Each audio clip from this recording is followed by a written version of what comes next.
Hello guys, welcome back to Review ranger.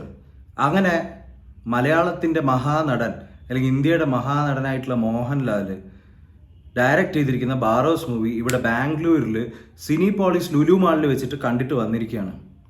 ഞാൻ ഈ cinema ഉച്ചയ്ക്ക് ഒരു 2:55 ഒരു ഷോ ആണ് കണ്ടത്. അതിനു മുന്നേ തന്നെ ഫസ്റ്റ് ഹാഫിൽ ആൾക്കാരുടെ നെഗറ്റിവിറ്റി അങ്ങ് തള്ളിയിരിക്കുകയാണ് സോഷ്യൽ മീഡിയയിൽ, എസ്പെഷ്യലി ഫേസ്ബുക്കിലും സംഭവത്തിലൊക്കെ. അങ്ങനെ അത്രയും മോശമായിട്ടാണ് ഒരു 80% കമൻസ് കണ്ടത്. പക്ഷേ ഇപ്പം നോക്കുമ്പോൾ എന്താണ് കമൻസ് എന്ന് ഞാൻ പറഞ്ഞുതരാം. അത്രയും മോശമായിട്ടുള്ള കമൻസ്. അപ്പം തന്നെ ഞാനൊരു കാര്യം തീരുമാനിച്ചു, ഒന്നെങ്കിൽ ഈ സിനിമ നല്ലത് അല്ലെങ്കിൽ മോശം. കൂടുതലും നല്ലതാവാനാണ് സാധ്യത. കാരണം ലാലേട്ടൻ എന്തെങ്കിലും ഒരു കാര്യം ഡിഫറെൻ്റ് ആയിട്ട് ചെയ്തു കഴിഞ്ഞാൽ അപ്പം തുടങ്ങും കുറേ എണ്ണത്തിന് കുരുപൊട്ടാൻ വേണ്ടിയിട്ട്. ലാലേട്ടൻ എന്താ ചെയ്യേണ്ടത്?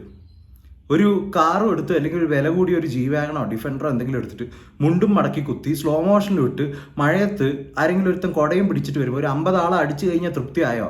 ഈ വിവരമില്ലാത്ത ഓരോ വിഡ്ഢികൾക്ക് അത് മാത്രമേ ആവശ്യമുള്ളൂ ജീവിതത്തിൽ തോന്നുന്നു. അതിൻ്റെ കൂടെ കുറേ ട്രാക്ക് മ്യൂസിക്കും ബീറ്റ് മ്യൂസിക്കും കയറ്റിയിട്ട് എന്തെങ്കിലും ഒരാൾ ഒരു ഡിഫറെൻ്റ് ആയിട്ട് എന്തെങ്കിലും ഒരു സംഭവം കൊണ്ടുവരുമ്പോൾ അത് അതനുസരിച്ചിട്ടുള്ള രീതിയിൽ ഇവാലുവേറ്റ് ചെയ്ത് അപ്രീഷിയേറ്റ് ചെയ്യാനുള്ള വിവരം ഉണ്ടായിരിക്കണം കുറച്ചെങ്കിലും.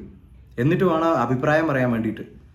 കാരണം സത്യം പറഞ്ഞു കഴിഞ്ഞാൽ മലൈക്കോട്ടെ വാലിബിന് ഇറങ്ങിയപ്പോൾ അതിനെ കീറി മുറിച്ച് വലിച്ച് കളഞ്ഞു. പക്ഷെ ഇന്ന് ആ സിനിമയുടെ വില മനസ്സിലാക്കിയിട്ടുള്ള ഒരുപാട് ആൾക്കാരുണ്ട്. സത്യം പറയാലോ, ഈ ഒരു cinema one of A kind മൂവിയാണ്. ഇന്ത്യൻ സിനിമയിൽ ഇത്രയും നല്ല ഒരു ക്ലാസിക്കൽ ചിൽഡ്രൻസ് മൂവി ഉണ്ടായിട്ടുണ്ടോ എന്നുള്ള കാര്യം സംശയമാണ്. അതായത് ഒന്നാമത് ഇതുപോലെയുള്ള വളരെ ക്യൂരിയസ് ആയിട്ടുള്ള മിസ്റ്ററി നിറഞ്ഞിരിക്കുന്ന ഒരു അന്തരീക്ഷം, അതിൽ ഒരു നിധി കാക്കുന്ന ഒരു ഭൂതം, അതുപോലെ തന്നെ ഒരു അനിമേറ്റഡ് ക്യാരക്ടറായിട്ട് വന്നിരിക്കുന്ന വൂഡു, ഇതിലൊക്കെ ഈ രണ്ട് ആൾക്കാർ ലാലേട്ടനും ഈ ഒരു സംഭവം അതുപോലെയുള്ള സറൗണ്ടിങ്സും ഈ ഒരു കഥയും ഒക്കെയാണ് ഇതിൻ്റെ ഏറ്റവും വലിയ ബാക്ക് ബോൺ എന്ന് ഞാൻ വിശ്വസിക്കുന്നു. പിന്നെ മോഹൻലാൽ എന്ന് പറയുന്ന സംവിധായകനും. കാരണം ഫ്രെയിംസ് ഒക്കെ വളരെ ഫ്രഷായിട്ട് തോന്നിക്കുന്ന തരത്തിലുള്ള പല ഫ്രെയിംസും ഈ സിനിമയിൽ ഉണ്ടായിരുന്നു. സാധാരണ ഈ 3D സിനിമ എന്ന് പറയുന്നത് 3D സിനിമയായിട്ട് വെറുതെ ഓരോ സെക്കൻഡിലും എന്തെങ്കിലും സാധനം 3D ആണെന്ന് കാണിക്കാൻ വേണ്ടിയിട്ട് ചെയ്യുന്നത് പോലെയാണ് തോന്നിയിട്ടുള്ളത്. ചില മലയാളം സിനിമയുടെ കാര്യമാണ് പറഞ്ഞത്, ഈ അടുത്ത പല പ്രമുഖ സിനിമകളും ഉണ്ട്. അപ്പോൾ പക്ഷേ ഇതിൽ ഒരു കുട്ടിക്ക് അതുമായിട്ട് കമ്മ്യൂണിക്കേറ്റ് ചെയ്യാൻ പറ്റുന്ന രീതിയിൽ ഉള്ള പോലെയുള്ള 3D ആണ് ഇതിൽ യൂസ് ചെയ്തിരിക്കുന്നത്. ഞാൻ വിശ്വസിക്കുന്നു ഈ സിനിമ ഒരു 13-15 വയസ്സ് വരെയുള്ള കുട്ടികൾക്ക് വരെ വലിയൊരു ട്രീറ്റ് ആയിരിക്കും. അവർക്ക് ഭയങ്കര കൗതുകമുള്ളൊരു വേൾഡ് ആയിരിക്കും ഈ സിനിമയുടെ ക്യാരക്ടേഴ്സ്, ഈ സിനിമയുടെ പശ്ചാത്തലങ്ങൾ, ഇതിൻ്റെ കഥ എന്ന് ഞാൻ വിശ്വസിക്കുന്നു. ഒരു 3 വയസ്സ് തൊട്ടിട്ടുള്ള അല്ലെങ്കിൽ 4 വയസ്സ് തൊട്ടിട്ടുള്ള കുട്ടികൾക്ക് ഈ സിനിമ എത്രത്തോളം എൻജോയ് ചെയ്യാൻ പറ്റും എന്നുള്ള കാര്യം ഒന്ന് ആലോചിച്ച് നോക്കിയാൽ മതി.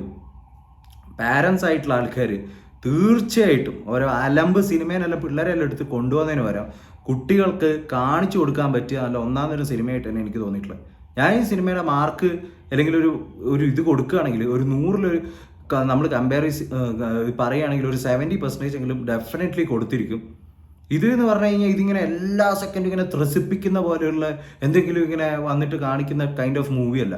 ഒരു ക്ലാസിക്കൽ സ്റ്റോറി ടെല്ലിങ് അത് ചെയ്തിരിക്കുക. അത് അതിൻ്റെ ഫസ്റ്റ് ഷോട്ടിൽ തന്നെ എനിക്കത് തെളിഞ്ഞതാണ്. അത് നമ്മൾ ആ സിനിമ കണ്ടിട്ടുള്ള ആൾക്കാരാണെങ്കിൽ മനസ്സിലാവും ആ ഒരു നറേഷൻ ചെയ്തിരിക്കുന്ന രീതി, ആ ഒരു സിനിമയിലോട്ടേക്ക് അല്ലെങ്കിൽ ആ ഒരു പശ്ചാത്തലത്തിലോട്ടേക്ക് കടന്നിരിക്കുന്ന രീതി തന്നെ എത്ര ക്ലാസിക്കലായിട്ടാണെന്ന്.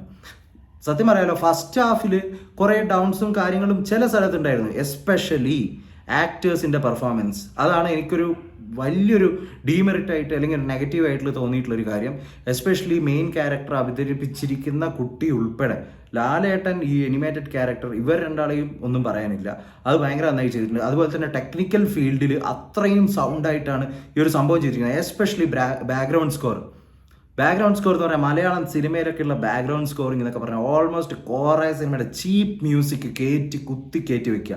എല്ലാ സത്യം പറഞ്ഞാൽ ആക്ടിങ്ങിൻ്റെ അത്രയും നല്ല മുഹൂർത്തങ്ങളെ വരെ ഒരു ചീപ്പ് ഇതാക്കുന്ന തരത്തിലുള്ള കൈൻഡ് ഓഫ് മ്യൂസിക്കാണ് മലയാളത്തിലും അല്ലെങ്കിൽ ഒട്ടുമിക്ക കുറേ ഇന്ത്യൻ സിനിമയിലൊക്കെ കണ്ടിട്ടുള്ളത്. പക്ഷേ ഇതിൽ വെൽ ഡൺ ആണ്. ആദ്യം തൊട്ട് അവസാനം വരെ ഭയങ്കര സൂത്തിങ് ആൻഡ് കമ്പോസിങ്, എന്താ പറയുക, അങ്ങനത്തെ ഒരു സൂത്തിങ് ഫീലിംഗ് തരുന്ന ഒരു കൈൻഡ് ഓഫ് മ്യൂസിക്. എസ്പെഷ്യലി കുട്ടികൾക്കൊക്കെ വളരെ സോഫ്റ്റ് ആയിട്ട് കേൾക്കാൻ പറ്റുന്ന അത്രയൊരു ആ ഒരു സീനിനെ നല്ല രീതിയിൽ തന്നെ ബാക്ക് ചെയ്യുന്ന കൈൻഡ് ഓഫ് മ്യൂസിക് ആയിട്ടാണ് എനിക്ക് തോന്നിയിട്ടുള്ളത്. ഞാൻ ഈ സിനിമ കണ്ടതിൽ 1% വരെ റിഗ്രറ്റ് ചെയ്യുന്നില്ല. ഞാൻ മാർക്ക് മൈ വേർഡ്സ്, ഞാൻ പറയുകയാണെങ്കിൽ ഇനി ഈ വർഷത്തെ അല്ലെങ്കിൽ ചിൽഡ്രൻസ് മൂവിയുടെ നാഷണൽ അവാർഡ് ഉണ്ടെങ്കിൽ ബെസ്റ്റ് ചിൽഡ്രൻസ് മൂവി ഈ സിനിമക്കായിരിക്കും.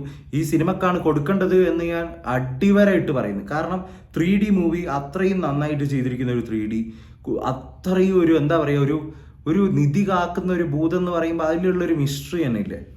ഒരു 400 വർഷം ആയിട്ട് ഇത് ചെയ്തിരിക്കുന്ന ഒരു ഭൂതം, ആ ഒരു മിസ്റ്ററി തന്നെ, ആ ഒരു കൗതുകം തന്നെ സിനിമയുടെ ഉടനീളം കൊണ്ടുപോകാൻ പറ്റിയിട്ടുണ്ട്.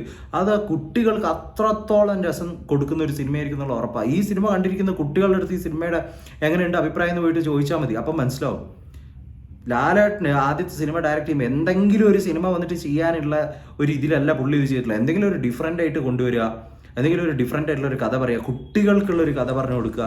കുട്ടികൾക്ക്, ഈ ചെറിയ കുട്ടികൾക്കൊന്നും ലാലേട്ടൻ ആരാണ്, അവരെ വലിപ്പം ഒന്നും അറിയുന്നുണ്ടാവില്ല.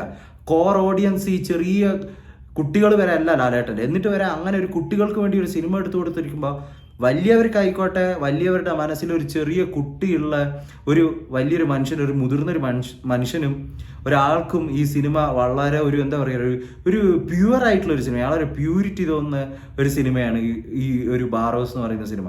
എനിക്ക് അങ്ങനെയാണ് പേഴ്സണലി തോന്നിയിട്ടുള്ളത്. ഞാൻ ഇത് റേറ്റ് ചെയ്യുകയാണെങ്കിൽ 10ൽ ഒരു 7 എന്തായാലും കൊടുക്കും. ഡെഫിനറ്റ്ലി കുട്ടികൾക്കുള്ള ആൾക്കാർ എന്തായാലും ഈ സിനിമ കുട്ടികളെ കൊണ്ടുപോയിട്ട് കാണിക്കുക. അവർക്ക് ഈ സിനിമ ഇഷ്ടപ്പെടാണ്ട് നിൽക്കാനുള്ള ഒരു റീസണും ഞാൻ കാണുന്നില്ല.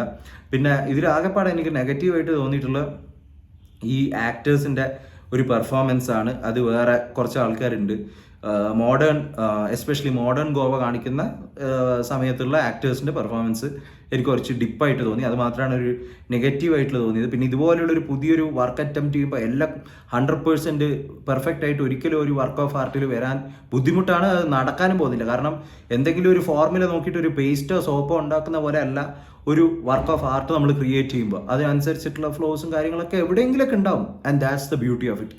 അപ്പോൾ ഇത് ചിൽഡ്രന് വേണ്ടിയിട്ടുള്ള ഒരു സിനിമയാണ്.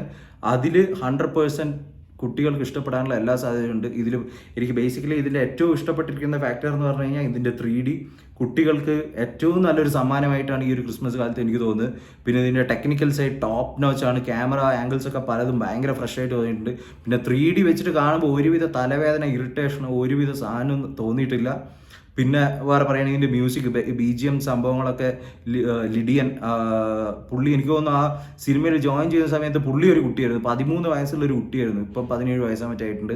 അതുപോലെ സർപ്രൈസ് എലമെൻസിൻ്റെ അവസാനം നമ്മൾ ഞെട്ടുന്ന കുറച്ച് കാര്യങ്ങളും സംഭവങ്ങളൊക്കെ ഉണ്ട്. ഒരു സർപ്രൈസ് എലമെൻറ്റ്, അത് ഞെട്ടുന്നതെന്ന് പറഞ്ഞാൽ ഇപ്പോൾ മാർക്കോല് ഉള്ള പോലെയുള്ള ഞെട്ടുന്ന സാധനമല്ല പറഞ്ഞാൽ, കുട്ടികൾക്ക് ഒരു ചെറിയൊരു സർപ്രൈസ്. അങ്ങനെ കുട്ടികൾക്കല്ല, നമുക്കെല്ലാവർക്കും ഒരു സർപ്രൈസ് ആയിരിക്കും അങ്ങനത്തെ ഒരു സംഭവം കാണുമ്പോൾ. അപ്പോൾ ഇതാണ് എനിക്ക് ഈ സിനിമയെ കുറിച്ച് തോന്നുന്നത്. ഈ സിനിമ കണ്ടിട്ടുള്ളവരാണെങ്കിൽ എന്താണ് നിങ്ങൾക്ക് തോന്നുന്നത് വെച്ചാൽ കമൻറ്റ് ഓൺ ബിലോ. കുട്ടികൾക്ക് ഈ സിനിമ കാണിച്ചു കൊടുക്കുക. വളരെ നല്ലൊരു സിനിമയാണ്. കുട്ടികൾക്കും ഫാമിലി ആയിട്ടൊക്കെ എസ്പെഷ്യലി പോയിട്ട് കാണാൻ പറ്റിയ ഒരു മിത്ത്, എന്താ പറയുക, ഒരു അത്രയൊരു ഭംഗിയുള്ളൊരു കഥയാണ്. അതാണ് എനിക്ക് പറയാനുള്ളത്. ഞാൻ നേരത്തെ പറഞ്ഞ പോലെ നെഗറ്റീവ്സും ഉണ്ടായിരുന്നു, അതിനെക്കൊണ്ട് ഞാൻ നേരത്തെ സംസാരിച്ചതുമാണ്. So will come with another video next time. Until then take care and bye by.